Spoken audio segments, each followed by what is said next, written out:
Angliya Davlat İçki Axborot Organi M15 bir Xitoy advokatining Angliya parlamentida Xitoy hukumatiga vakolatan ishpiyonlik qiladiganligini ogohlantirgandan keyin Xitoy buningga inkos qaytardi.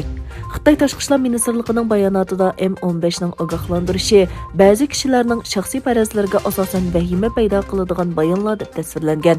Angliya istixboroti Li familiyalik ayol advokatning Xitoy birlik sab hukumati bilan birlikda harakat qiladiganligini, Hong Kong va Xitoydan kelgan pullarni parlament a'zolariga iyoni shaklda berdiganligini o'tirib qo'ygan edi.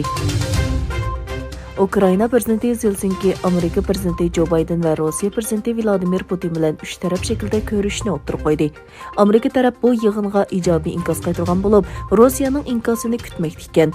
Ukraina prezidenti ishxonasining boshlig'i yig'inning silliq shaklda elib berilganligini ko'rsatdi.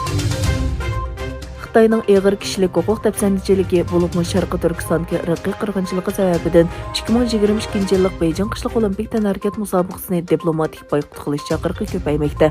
Kishilik huquqni ko'zitish tashkiloti 2 oyda Xitoyda o'tkazilgan qishloq olimpik tanharkat musobaqasidan ilgari har qaysi davlatlarni diplomatik boykot qilishga chaqirdi. Amerika, Angliya, Kanada va boshqa bir qism davlatlar Xitoyning kishilik huquq tafsandchiligi sababidan Beijing olimpik tanharkat musobaqasini diplomatik boykot qilganligini e'lon qildi. Qozog'istondagi namoyish va zo'ravonlik sababidan 5 yanvar butun mamlakatda e'lon qilingan jiddiy holat yana 4 rayonda bekor qilindi. Qozog'iston prezidentligi chiqargan farmonga asosan 14 yanvardan boshlab Chimkent shahri bilan Turkiston, Qaragandi va Sharqiy Qozog'iston qatorliq o'lkalarda jiddiy holat oxirlashdi.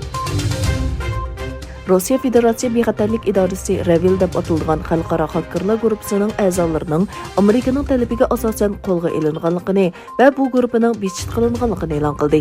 Mazkur organning yozma bayonotida Amerika doiralarining Rossiya doiralariga hakkerlar guruhining xalqaro shirkatlarga qaratilgan to'g'ri hujum haqida ma'lumot berganligi bayon qilingan.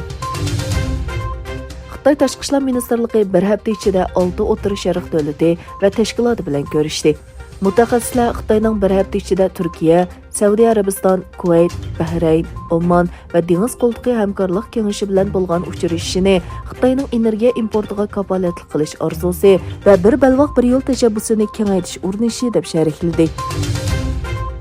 Angliya Sahiyya ministri Javod payshanba kuni parlamentga mundoq dedi: Biz Angliyada karantin qilish vaqtini 5 kunga qisqartirishni qaror qildik. Dushanba kunidan boshlab COVID-19 deb diagnoz qo'yilgan kishilar 6 kunidan boshlab sirtqa chiqsa bo'ladi. Buning uchun 2 qatimliq tekshirish natijasi manfiy bo'lsa bo'ladi.